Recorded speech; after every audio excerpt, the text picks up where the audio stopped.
Penguin Random House Audio presents Decisions and Dissents of Justice Ruth Bader Ginsburg, a selection. Edited with an introduction by Brettschneider. Series editor, Brettschneider. Read for you by Maggie-Meg Reed. Ruth Bader Ginsburg is an Associate Justice of the United States Supreme Court. Appointed by President Bill Clinton and confirmed by a 96-3 vote in the Senate, she has served on the court since August 10, 1993. Ginsburg's appointment made her just the second woman to join the Supreme Court.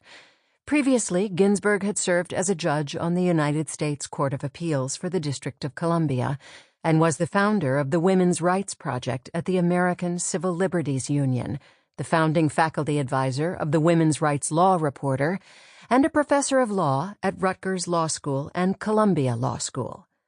Ginsburg was born Joan Ruth Bader in Brooklyn in 1933. She holds a B.A. from Cornell University, was the first woman to join the Harvard Law Review, and holds a J.D. from Columbia Law School, where she also joined the Law Review and graduated first in her class. Brettschneider is a professor of political science at Brown University, where he teaches constitutional law and politics, as well as a visiting professor of law at Fordham University School of Law. He has also been a visiting professor at Harvard Law School and the University of Chicago Law School. His writing has appeared in the New York Times, Politico, and the Washington Post.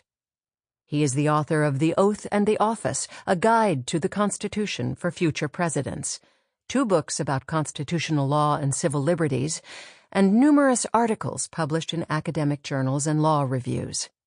His constitutional law casebook is widely used in classrooms throughout the United States.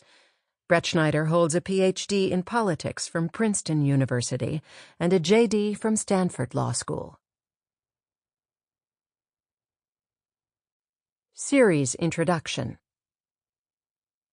On November 9, 1989, the Berlin Wall fell. 2 years later, in December 1991, the Soviet Union collapsed. These events, markers of the end of the Cold War, were seen by many as the final, triumphant victory of democracy over authoritarianism and communism. Political scientist Francis Fukuyama famously declared the era to be the end of history, suggesting that Western-style liberalism was the ultimate form of human ideology. There was a strong consensus, at least in the West, that liberal freedoms were necessary in any society. But since then, that consensus has been shaken. In the 21st century, democracies have crumbled across the globe, with authoritarian leaders grabbing power and eroding traditional rights protections. Examples abound. Mexico and the Philippines embarked on extrajudicial drug wars. Nicolas Maduro's regime brought a state of near famine to Venezuela. Poland's Law and Justice Party functionally turned parts of the media into its propaganda arm. In countless other countries, leaders have impinged on citizens' freedom. Even the United States, where liberal freedoms have often been taken for granted, has faced powerful movements and leaders who have disputed the legitimacy of the very rights that underpin our democracy. Yet in the United States, calls to restrict rights have always run up against a powerful adversary, one that dates back to the country's founding, the Constitution of the United States. This Penguin Liberty series is designed to explore the Constitution's protections, illuminating how its text and values can help us as modern citizens to reflect on the meaning of liberty and understand how to defend it. With rights-based democracy under attack from all angles, it is crucial to engage in ongoing discussion about the meaning of liberty, its limits, and its role in the modern world. Certainly, the ideal of liberty has been present in America since the dawn of the American Revolution, when Patrick Henry reportedly declared, "Give me liberty or give me death." In 1776, the Declaration of Independence proclaimed liberty an unalienable right, along with life and the pursuit of happiness, enshrining it as a central American aspiration. These statements, however, are only a start in thinking about liberty. Mistakenly, they seem to suggest that liberty is absolute, never limited. But in this series, we will see that idea continually challenged. Various liberties sometimes conflict, and we must deliberate among them. Importantly, the liberty to be free from government intervention, or what the British philosopher Isaiah Berlin called negative liberty, must sometimes be balanced against our liberty as a democratic people to govern in the general interest, an idea he called positive liberty. Thus, the series will also emphasize the importance of liberty not only in terms of freedom from government intervention, but also as self-government, the freedom of all of us collectively to decide on our own destinies. Ratified in 1788, the Constitution was an attempt to codify the high ideal of liberty as self-government.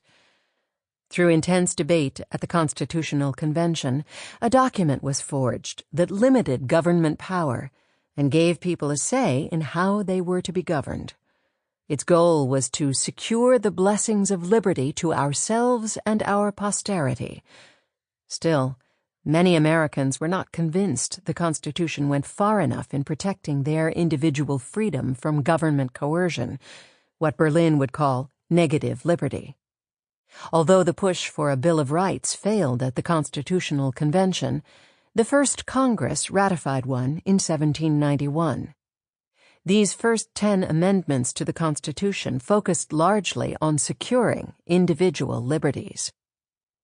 Just over 4,500 words long when originally passed, the U.S. Constitution is the shortest written governing charter of any major democracy. Its brevity belies its impact. Ours is the world's longest surviving written constitution.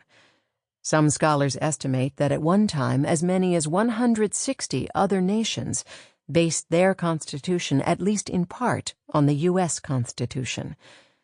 The United Nations Universal Declaration of Human Rights from 1948 overlaps significantly with provisions of our Bill of Rights. Individual freedoms that our Constitution champions inspire peoples across the globe. Of course, the original Constitution protected liberty for only a restricted few. As written in 1787, the Constitution did not explicitly outlaw racialized chattel slavery. Almost 700,000 black people were enslaved in the United States at the time of its founding, a fact that the Constitution did nothing to change and tacitly allowed. Article 1 prohibited Congress from outlawing the international slave trade until 1808, and the 3/5 Clause cemented Southern white political power by having enslaved people count toward political representation without allowing them to vote. Not all the framers wanted the Constitution to be tainted by slavery. James Madison and Alexander Hamilton, for example, thought slavery morally wrong, but they were willing to compromise this conviction in order for Southern states to ratify the document they so cherished.